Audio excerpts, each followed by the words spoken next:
Hi everyone, welcome back to our YouTube channel Pawan Gyan academy. So guys, आज की इस video में जो बात करने जा रहे हैं वो बात करने जा रहे हैं हम एडमिनिस्ट्रेटिव लॉ मतलब प्रशासनिक विधि के बारे में। जो भी स्टूडेंट एलएलबी थर्ड सेमेस्टर में हैं एंड जिनके एग्ज़ाम 2023 मतलब एडमिनिस्ट्रेटिव लॉ मतलब प्रशासनिक विधि का होने वाला है, तो मैं आज उनके लिए मोस्ट इम्पोर्टेंट क्वेश्चन बताऊंगा जो इस बार आपके एग्ज़ाम में आने की पॉसिबिलिटी है, मतलब संभावना है आपके एग्ज़ाम में आने की। तो दोस्तों, अगर आप लॉ कर रहे हैं तो आपको सबसे पहले हमारे इस YouTube channel Pawan Gyan academy को सब्सक्राइब कर लेना होगा, जिससे कि आपको आने वाली वीडियोज़ की नोटिफिकेशन मिलती रहे। तो विदाउट वेस्टिंग एनी टाइम आज की इस वीडियो को स्टार्ट करते हैं। इसमें बात करेंगे कौन कौन से इंपॉर्टेंट क्वेश्चन हैं। तो अगर आपको इसकी मतलब पीडीएफ भी चाहिए तो अभी आप हमारे नंबर पर कांटेक्ट करके ले सकते हैं, जिसका हमारा जो नंबर है व्हाट्सएप नंबर 6398304022। ये हमारा व्हाट्सएप नंबर है, इस पर दे सकते हैं। एंड हाँ, अब देखते हैं कौन कौन से इम्पोर्टेंट क्वेश्चन है। तो पहला ही क्वेश्चन वेरी इम्पोर्टेंट है आपका। जो पहला क्वेश्चन है वही वेरी इम्पोर्टेंट है। तो पहले क्वेश्चन में क्या पूछा है, तो प्रशासनिक विधि से आप क्या समझते हैं। प्रशासनिक विधि की परिभाषा मतलब डेफिनेशन एंड प्रकृति, क्षेत्र और प्रमुख विशेषताओं को वर्णन कीजिए। एंड प्रशासनिक और संवैधानिक विधि में अंतर कीजिए। एग्जाम से पहले इस क्वेश्चन को जरूर करके जाएं। मैं और भी बताऊं कौन कौन से इंपॉर्टेंट हैं। मैं ओनली इम्पोर्टेंट क्वेश्चनों के बारे में बात करूंगा जिनकी पॉसिबिलिटी है इस बार आपके एग्जाम में आने की। क्वेश्चन नंबर 5 भी वेरी इंपॉर्टेंट है। इसमें पूछा है कि शक्ति पृथक्करण के सिद्धांत का प्रथम जनक कौन था। एंड भारतीय संविधान के संदर्भ में आप इस सिद्धांत से क्या समझते हैं, या शक्ति पृथक्करण सिद्धांत को समझाइए। भारतीय संविधान में यह सिद्धांत कहाँ तक निहित है। प्रशासनिक विधि में इसका क्या महत्व है, द इम्पोर्टेंट्स है। एंड क्वेश्चन नंबर 10 भी वेरी इंपॉर्टेंट है।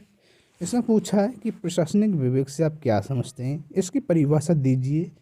विवेकाधिकार प्रदान करने के क्या मानदंड हैं। एंड विवेक शक्ति प्रदान करने की क्या आवश्यकता है। किस सीमा तक प्रशासनिक विवेक का प्रयोग न्यायिक नियंत्रण के अधीन है। एंड अगर हम नेक्स्ट क्वेश्चन की बात करें तो 14 और जो आपका क्वेश्चन है यह भी वेरी वेरी इंपॉर्टेंट है। 13-14 दोनों इंपॉर्टेंट है, लेकिन 14 वेरी इंपॉर्टेंट है। तो इसमें पूछा कि वंदी प्रत्यक्षीकरण लेख से आप क्या समझते हैं। इस लेख की उत्पत्ति, विकास और प्रकृति का वर्णन कीजिए। इसके लिए कौन आवेदन कर सकता है और यह किसके विरुद्ध जारी किया जा सकता है। वंदी प्रत्यक्षीकरण याचिका जारी करने की क्या विशिष्ट आचार है, यह कब जारी किया जा सकता है और कब नहीं, इसे जारी किए जाने के विभिन्न उद्देश्य क्या हैं। एंड 15 में भी आपका वेरी इंपॉर्टेंट क्वेश्चन है। तो क्वेश्चन नंबर 15 में पूछा है कि परमादेश रिट से आप क्या समझते हैं। इस रिट की प्रकृति, उत्पत्ति और विकास को बताइए। परमादेश के लिए कौन प्रार्थना पत्र दे सकता है। परमादेश को जारी किए जाने के लिए क्या आधार है। किन आधारों पर इसे अस्वीकार किया जा सकता है। किसके विरुद्ध यह रिट जारी किया जा सकता है। 14 और 15 वेरी इंपॉर्टेंट क्वेश्चन है। हाँ, 20 भी वेरी वेरी इंपॉर्टेंट क्वेश्चन है। इसमें पूछा कि केंद्रीय सत्कर्ता आयोग के उद्देश्यों और कार्यों को विस्तृत विवेचना कीजिए। केंद्रीय सत्कर्ता आयोग की नियुक्ति कैसे होती है। इसकी सेवा, शर्तें, क्षेत्राधिकार, कर्तव्य और स्थिति का वर्णन कीजिए। आयोग के कार्य करने की क्या प्रक्रिया है। ये आपके जो लॉन्ग टाइप क्वेश्चन नहीं आते आपके एग्जाम में, जो लॉन्ग टाइप आते हैं दीर्घ, तो ये तो वो क्वेश्चन थे जो आपके एग्जाम के लिए मोस्ट इम्पोर्टेंट हैं। अब बात करते हैं हम लघुत्तरी प्रश्न के बारे में। तो लघुत्तरी प्रश्न में पहले ही आपका पहला ही क्वेश्चन वेरी इंपॉर्टेंट है लघुत्तरी में। तो लघुत्तरी में पहला ही क्वेश्चन आपका वेरी इंपॉर्टेंट है। हाँ,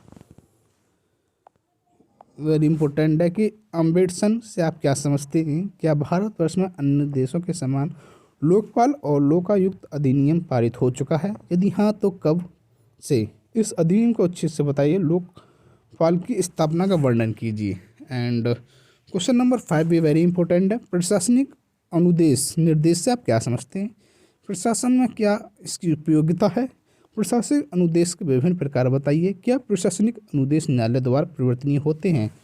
and question number 7 also very important. इसमें पूछा है कि सरकारी कर्मचारी द्वारा नियोजन काल में की गई दुष्कृतियों के प्रति सरकार का क्या उत्तरदायित्व है। सुसंगत वादों का हवाला दीजिए। राज्य के संप्रभु और असंप्रभु कार्यों का अंतर स्पष्ट कीजिए और राज्य के द्वारा अपने नागरिकों के प्रति किए गए अकृत्यों के विषय में उपरोक्त अंतर की दृष्टि से दायित्व की नागरिकों के प्रति किए गए अकृत्यों के विषय में दायित्व की विवेचना उच्चतम न्यायालय के आधुनिक विचारधारा के संदर्भ में कीजिए। एंड क्वेश्चन नंबर 10 भी वेरी इंपॉर्टेंट है। इसमें पूछा कि भारतीय संविधान के अनुच्छेद 311 के अंतर्गत एक लोक अधिकारी मतलब सेवक के कौन कौन से अधिकार सुरक्षित किए गए हैं। उपयुक्त अनुच्छेद के प्रावधानों और सुसंगत वादों का उल्लेख कीजिए। प्रसार सिद्धांत किसे कहते हैं। सिविल कर्मचारियों के मनमाने ढंग से पदच्युत हटाने या पदावध किए जाने के विरुद्ध अनुच्छेद 311 के द्वारा संरक्षण दिए गए हैं। इस परिस्थिति को बतलाइए जहां पर संरक्षण प्राप्त नहीं होता है।